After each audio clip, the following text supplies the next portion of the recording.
Outro fato muito relevante do dia, uma operação deflagrada pela Polícia Federal, teve como alvo uma ex-assessora de Arthur Lira, ex-presidente da Câmara, o deputado mais poderoso da casa. Na investigação está o chamado orçamento secreto, já declarado inconstitucional pelo Supremo Tribunal Federal. A reportagem é de Thaisa Medeiros, em Brasília. O ministro Flávio Dino determinou o cumprimento de mandados de busca e apreensão e a quebra de sigilo telefônico contra Mariângela Fialec. Conhecida em Brasília como Tuca, Fialec foi braço direito de Arthur Lira no período em que o deputado presidiu a Câmara.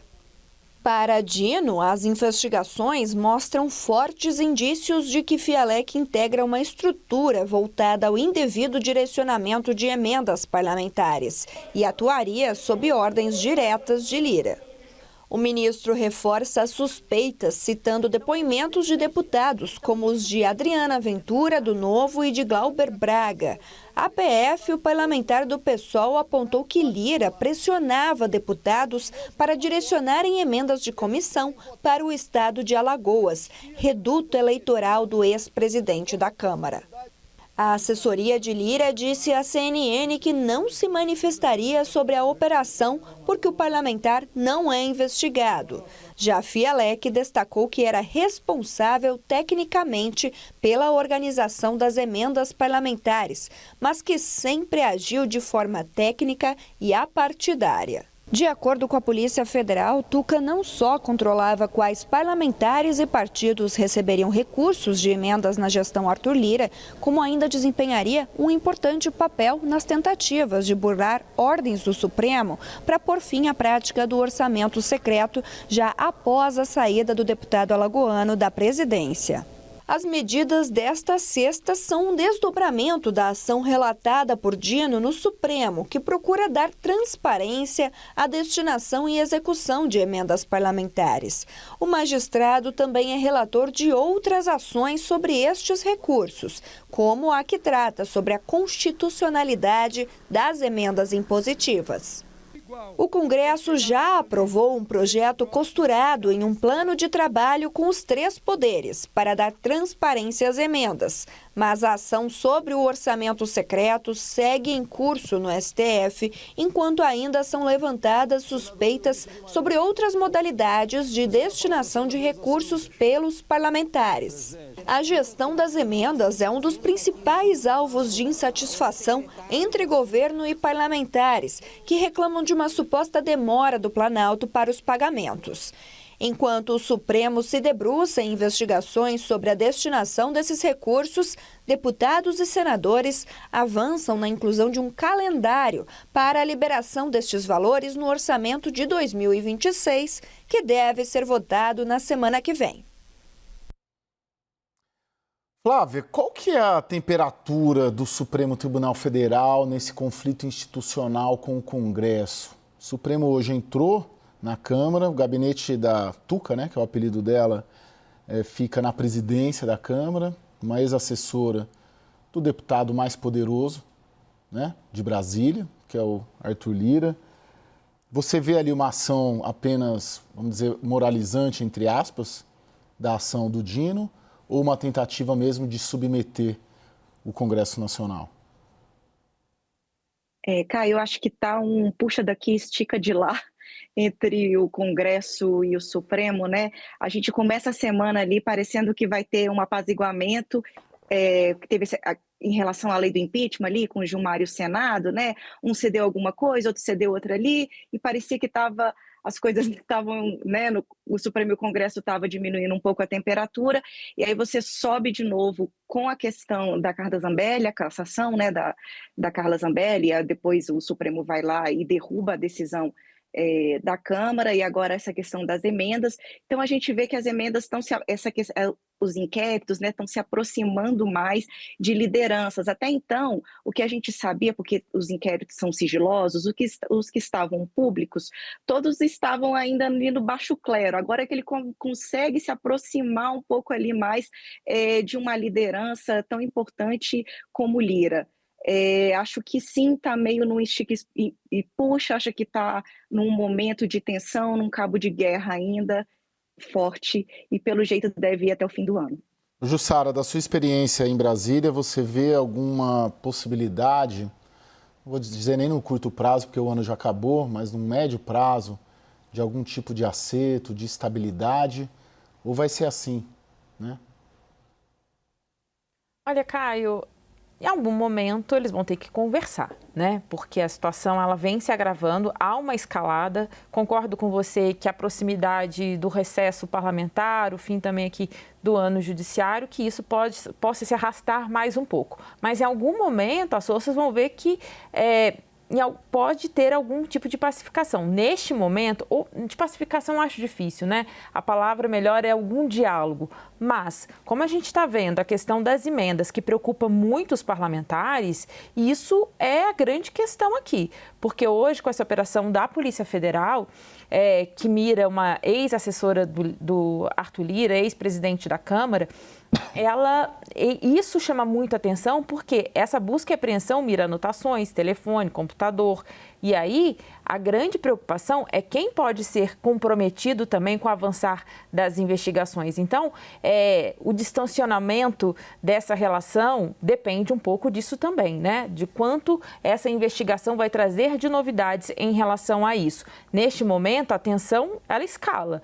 Mas, mais para frente, vamos ver o que essa investigação pode acabar trazendo aí, enfim, para tentar tocar o ano, porque, de alguma forma, alguns atores começam a dizer é preciso encontrar, pelo menos, um ponto de equilíbrio nessa relação. Qual que é a grande bronca, você que está lá todo dia no Congresso, Luciana, do Congresso com o Supremo? Qual que é É na emenda? É na tentativa de submeter? Onde que é o X ali da questão para deputados e senadores em relação ao Supremo? Olha, Caio, a gente tem que lembrar que tem uma disputa muito grande pelo controle do orçamento. E aí não é nem especificamente com o Supremo, mas entre o Congresso Nacional e o governo. É um Congresso que tem conseguido cada vez mais controle em cima das emendas parlamentares. Parlamentares hoje, eles inclusive admitem que o fim do chamado beijamão a ministros, aqueles pedidos nos gabinetes de ministros, inclusive atrás de emendas, né, influencia derrotas recentes do governo. E aí, o que grande parte do parlamento enxerga é uma suposta ação política do Supremo, especialmente Flávio Dino, ex-ministro do governo Lula, para tentar ajudar a gestão petista a continuar com o maior controle possível do orçamento diante de toda essa situação. Então, a bronca, digamos assim, eu acho que envolve muito essa disputa e até que ponto realmente o Supremo vem decidindo e controlando o que para os parlamentares é de direito deles. Sim, é quase que uma bronca com uma leitura de que há uma aliança política do Supremo com o Palácio do Planalto. Pelo controle. E os parlamentares, eles até alegam, a gente está trabalhando em prol da transparência, sim, em prol da rastreabilidade, que o orçamento do ano que vem já vem com várias medidas nesse sentido, inclusive eles falam que aquele calendário de pagamentos que o governo vai ter que fazer até o primeiro semestre é uma medida nesse sentido, mas não é todo mundo que enxerga dessa forma, sim, né? E você, Flávia, você que está lá todo dia no Supremo Tribunal Federal, eu sei que não só lá todos os dias, mas principalmente lá todos os dias, ou quase todos os dias, a leitura majoritária do pensamento médio de um ministro, da cabeça de um ministro do Supremo Tribunal Federal em relação a deputados e senadores, qual é? Eles acham que é tudo bandido, tudo ladrão? Qual que é a visão deles sobre nossos parlamentares? Eu acho que não tem uma visão ali sobre os parlamentares, né? Eu acho que a questão de poder mesmo, de instituição, é mais uma disputa ali institucional mesmo. No caso do Flávio Dino, sim, tem essa questão que ele foi indicado pelo governo Lula, os parlamentares reclamam muito que ele está trabalhando muito mais para o Planalto, mas eu também vejo uma questão além, eu vejo uma questão ideológica muito forte no ministro Flávio Dino em relação a essas emendas. Ele tem algumas verdades, né? Por exemplo, o governo não queria mexer nas emendas do passado, né? Porque elas são de difícil rastreabilidade, só que para ele, quando você conversa com ele, ele fala, não, isso seria uma anistia, né? Então, também, além dessa questão política, tem uma questão ideológica também da história do ministro Flávio Dino, que é ministro, mas também já foi político, e que ele segue muito uma linha ideológica também do que ele acredita. Então, eu vejo hoje que é muito assim, é mais uma disputa institucional do que meio pessoal, os deputados são isso ou aquilo. É mais isso, olha, a Câmara está mexendo no meu poder, porque cassou. A gente fala que a Carla Zambelli tem que sair e eles falam que não. Então, aí nesse momento que começam as tensões. Então, vejo mais uma crise muito institucional mesmo. Mas agora eu acho assim, que com o recesso tende a dar uma decantada, e eu acho que faz parte um pouco. Joga a isca, decanta, vamos ver como é que vai ser. Eu acho que isso aconteceu um pouco com a lei do impeachment, acho que isso também deve acontecer agora no caso dessa operação com Lira. Exatamente. Com a assessora do Lira, né? Bom que você cita, que eu já queria ouvir da Jussara. Na terça teve um acordo sobre dosimetria, né? O Supremo avalizando o PL da dosimetria aprovado na Câmara. Na quarta teve o acordo da lei de impeachment, né? O Gilmar recua em relação a um assunto, mas na semana que vem, né, você tem essa questão da cassação do mandato dos demais bolsonaristas, o Ramagem e o Eduardo Bolsonaro, e tem a própria questão das emendas. Dá para prever essa crise, a gente cobrindo ela? Não você que vai estar de férias, Jussara, mas semana que vem se mantém nisso, e que rumo que deve dar a Câmara, principalmente na questão dos mandatos? Olha, Caio, essa questão dos mandatos, até agora, Hugo Motta está em silêncio, tá? A gente estava checando aqui as informações, se ele ia se manifestar ainda hoje, depois da primeira turma ter confirmado a decisão do ministro Alexandre de Moraes de que a Câmara casse o mandato da Carla Zambelli, apesar da votação em plenário, e ainda Hugo Motta não se manifestou. O que mostra, né, o que acaba emparedando ainda mais o presidente da Câmara. Ele precisa, em 48 horas, pela decisão, tirar o cargo de Zambelli, e na próxima semana ele anunciou que vai ter a votação de Ramagem, e a mesa também precisa decidir sobre o caso de Eduardo Bolsonaro. Então, é uma semana que vai ser tensa, não deixa de ser tensa, até porque são assuntos que mobilizam e, claro, explodem ali dentro da direita bolsonarista, que vai para cima do Supremo Tribunal Federal, que é o arqui-inimigo do bolsonarismo. Caio.